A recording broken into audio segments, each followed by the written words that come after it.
This is the Deadweight bringing you Promethean Insight. In this video, I'm going to explain what Prometheans are and why they are our enemies. And sources will be below. Enjoy.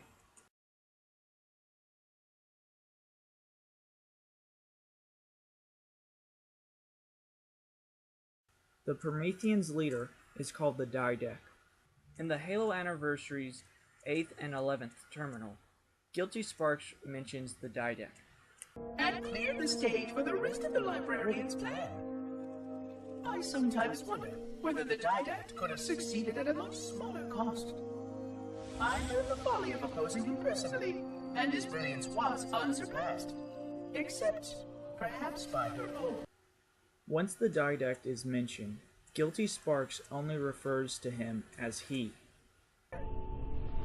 Oh, but what I would not give to have even a single company of Prometheans here right now.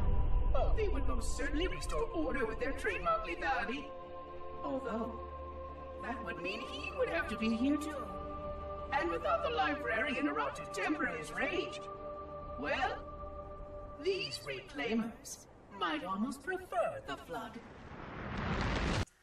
A lot of people don't know this, but this is the first time we heard of the Prometheans in the Halo games. The Prometheans' purpose for the last 100,000 years was to protect the shield world, Requiem. Basically, Prometheans are antibodies, to defend the shield world from any outsiders, besides Forerunners and Reclaimers. If you didn't know, humans are the Reclaimers. First of all, Prometheans are not organic. Some people think the Prometheans are organic because of the 2 extra arms or the skull we see on the Promethean Knight. No, the skull's either an aesthetic look or the Prometheans are trying to take the Forerunners' place. And for the 2 extra arms, they're actually used as arms. In this E3 campaign gameplay, Cortana tells Master Chief, whatever it is, it's not organic.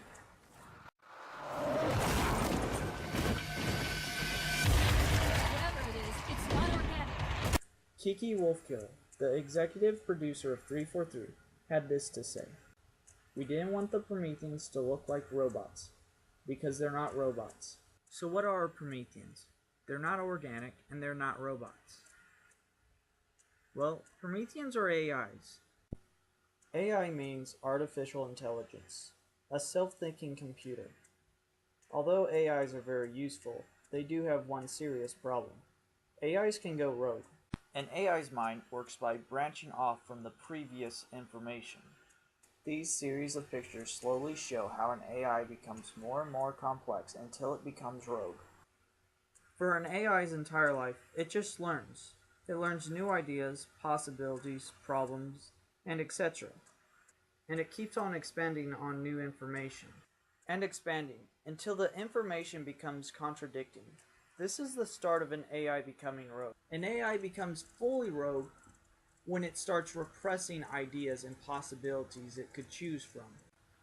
We can see what a rogue AI can do, such as in Halo 3, when Guilty Sparks wanted to fire the Halo rings. If it wasn't for Master Chief killing Guilty Sparks and having a premature firing on the Halo rings, all life in the galaxy would have been eliminated.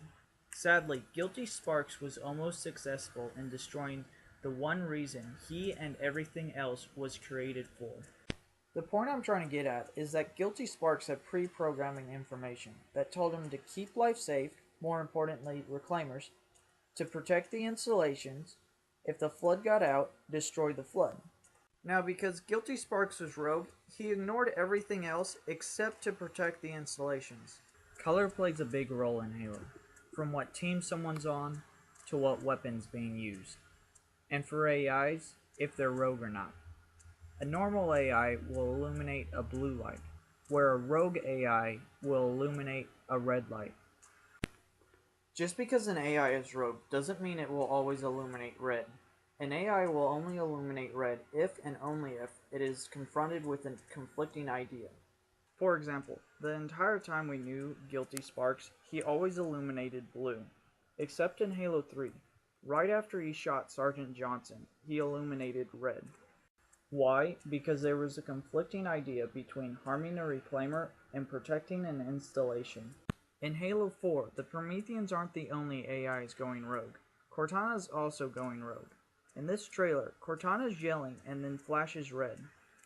The first screenshots that we saw of the Prometheans showed them illuminating red, and then 343 released images that they were illuminating blue. The difference between the first group and the second group of images was that when the Prometheans were illuminating red, they were in a day setting, and when the Prometheans were illuminating blue, they were in a night setting. Some people have came up with conclusions on why the Prometheans would be changing their colors according to the time of the day. The first reason is that they're telling the time of the day, and the second reason is that the Prometheans are trying to blend in with their surroundings according to the time of the day. But first we have to ask a question. Why? Why does an AI who's stuck on a shield world have to tell the time of the day by what light it's showing? And it doesn't matter what color of light someone shines in the dark, it's still going to stick out like a sore thumb. In this video, I've mentioned that Prometheans are AIs, and that AIs will only illuminate red if there's a conflicting idea. I've also inferred that Forerunner AIs are not allowed to harm reclaimers/humans, and that if a Forerunner AI is harming a human, then it must have a conflicting idea. Then the question comes up, why have we seen Prometheans attacking Master Chief while they're illuminating blue? Most likely, these images and video clips are from the same campaign level where Master Chief has to go to a control tower to shut off a machine that's blocking Cortana from sending a transmission to the UNSC. So what does this mean? Well, in Halo Anniversary Terminal 5, a ship crash lands on Guilty Sparks' Halo ring. While Guilty Sparks is examining the ship is sending out a distress signal. Then at the end of the video, Guilty Sparks stops the transmission and says, No communication of the location of any installation is permissible. If you haven't made the connection yet, this means all Forerunner AIs have to stop any foreign transmissions from leaving an installation. Thank you for watching this video on my theory on the Prometheans. And please leave your comments below.